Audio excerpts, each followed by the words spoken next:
the month of August, we are focusing mostly in women's issues. That is why today we are joined by two beautiful women, Amanda and Zikona. Guys, welcome to our show. Thank you for having us. It is indeed a pleasure to have you here. Our topic today is quite a very sensitive topic of which is not well discussed at home and in our cliques as ladies. But I believe it's important that we as women discuss such issues because they are really impacting our societies today. The topic that we have today is called termination of pregnancy, well known as TOP. By definition, it means when a woman decides to end her pregnancy before its full term, be it they do it surgically or medically.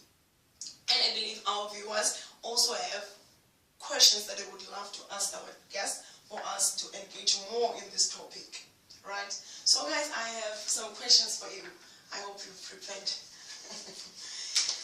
My first question would be, of course, any of you can answer this one. How real is TOP in our society, that is in South Africa? Thank you for the question. I'll answer that question for you. The Department of Health of South Africa reports that 85,302 abortions were performed in the public health sector between the years 2012 and 2013. And an NGO called Stopes, which also provides the service, reported that 43,500 abortions were performed in the year 2012 and another 35,000 were performed in the year 2013. Now, these are quite alarming figures for our society because they do not include figures from other non-governmental organizations and private clinics, and they also do not include figures from illegal abortions, which happen on a daily basis in our society. So, to answer your question, basically, termination of pregnancy is a real issue in the South African health sector. Well, it's kind of you mentioned quite big figures of stats, which seriously indicates that this is an issue that we all as women should be looking at in our societies, and furthermore discuss it even in our homes, because these things do happen, considering also the teenage pregnancy that has escalated into another level in our generation. Yes, and to add on my answer, I think I also have to include that most women are now using the termination of pregnancy as a means of contraceptive, so it's quite a real issue. A real issue. Right. This is getting very interesting. But we need to move to our second question. Now, would you guys explain to me, right, that what is the law in South Africa regarding the termination of pregnancy? Oh, okay, thank you for such a question.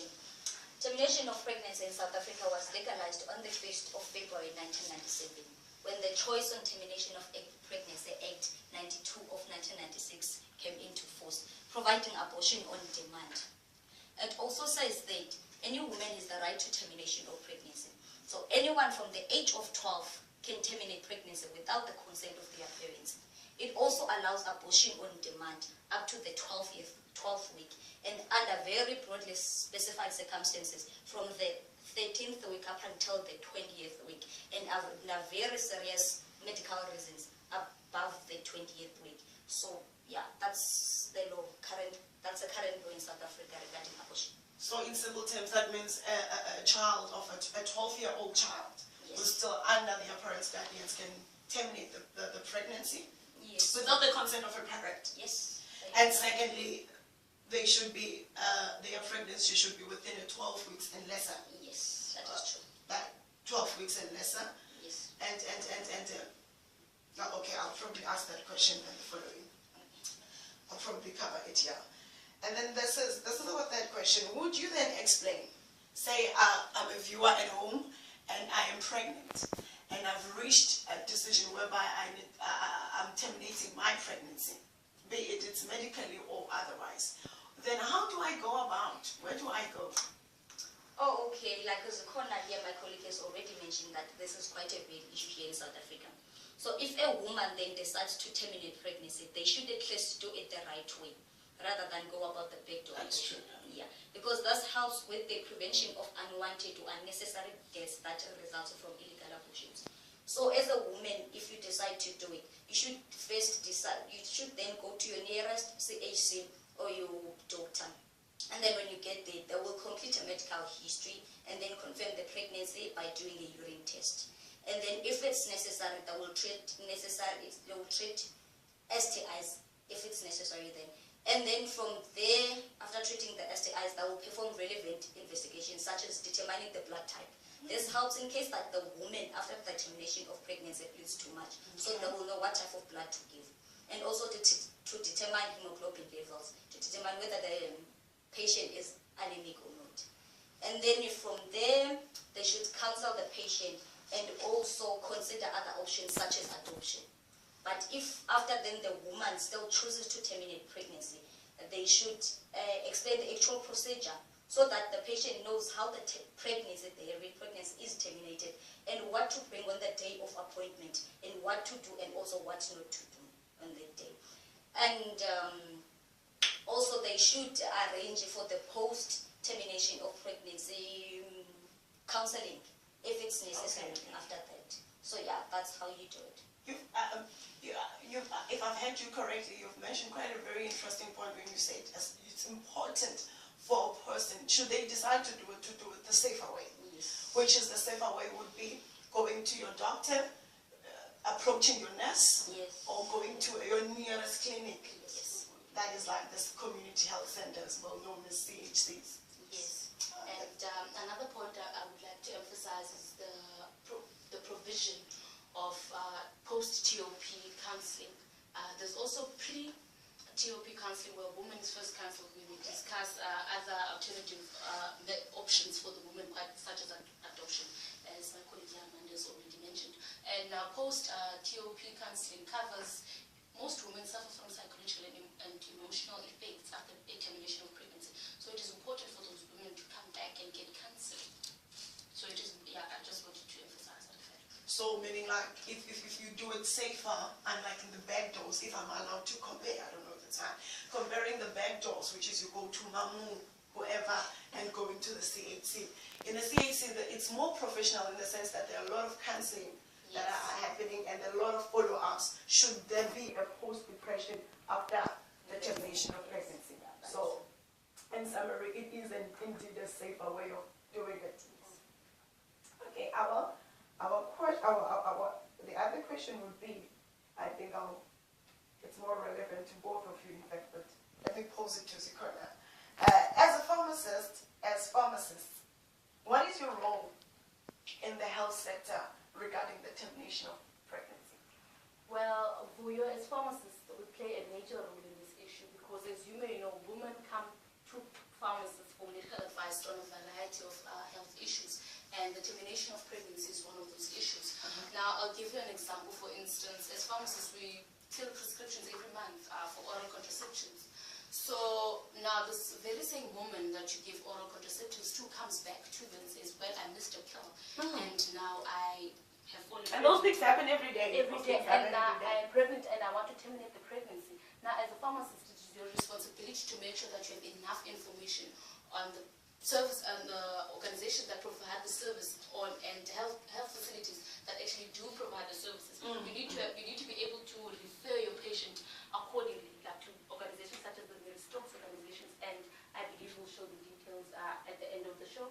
And you need to also be able to refer your patient to the nearest CHC where they can go and get the procedure done for them and consult other professionals that actually do the procedure. And another issue that I feel is important for us as pharmacists, because now we are known as the custodians of medicine. So it is important for us to know the medicine that is used in this procedure. Yes. What is this medicine?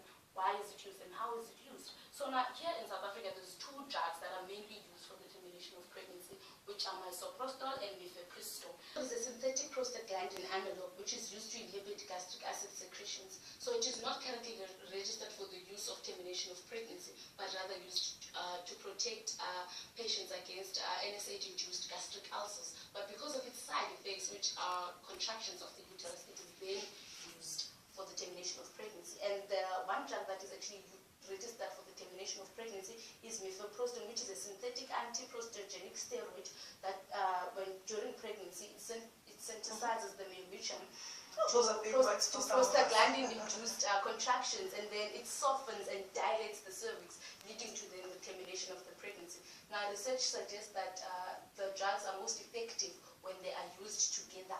But now, in cases where mifepristone is not available because it is quite an expensive drug, it's still safer to use misoprostol for the termination of pregnancy. So it's safer to use the other drug? Yes, in cases where one is not available, but they are most effective when they're used together for the procedure. Because this point is more relevant to the pharmacist thing. We'll leave it like that. And then one more thing that I would love to ask. Now, what happens to pharmacists, right? Because you're the ones that are responsible with dispensing the drugs, I believe. Yes.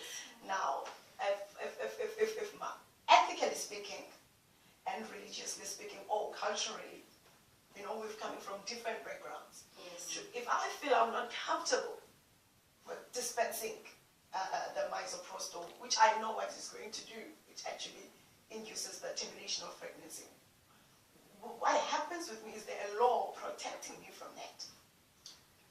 Oh, Will, that's quite an interesting question.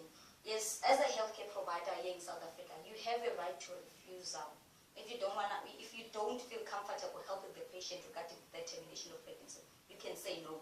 But keep in mind the fact that the patient has the right to the access of information and health care. That's another issue. That's another issue. Yes, yes. Yes. So if you feel uncomfortable, you can actually make sure to refer the patient to someone who's willing to help the patient. So there's no saying that I can't do it and then find somebody else on your own. No, Because also that to me, viewers, that means if I'm saying no, then I'm supposed to help. That means I'm telling the person to go to the back door, because those are the places they are more familiar with.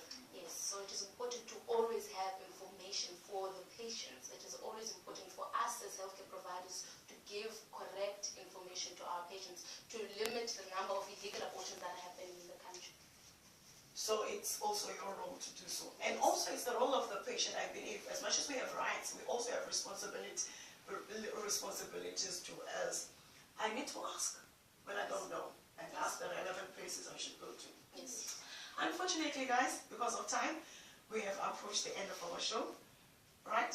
But in conclusion, viewers, you've heard it yourselves. Should you decide to terminate the pregnancy, it's important for you to do it the safe way. Approach the right places to do it. And as you've heard, it's actually free should you decide to do it. And more importantly is that you must do it in a safe place. Go to your nearest clinic. And these are the details of the clinics.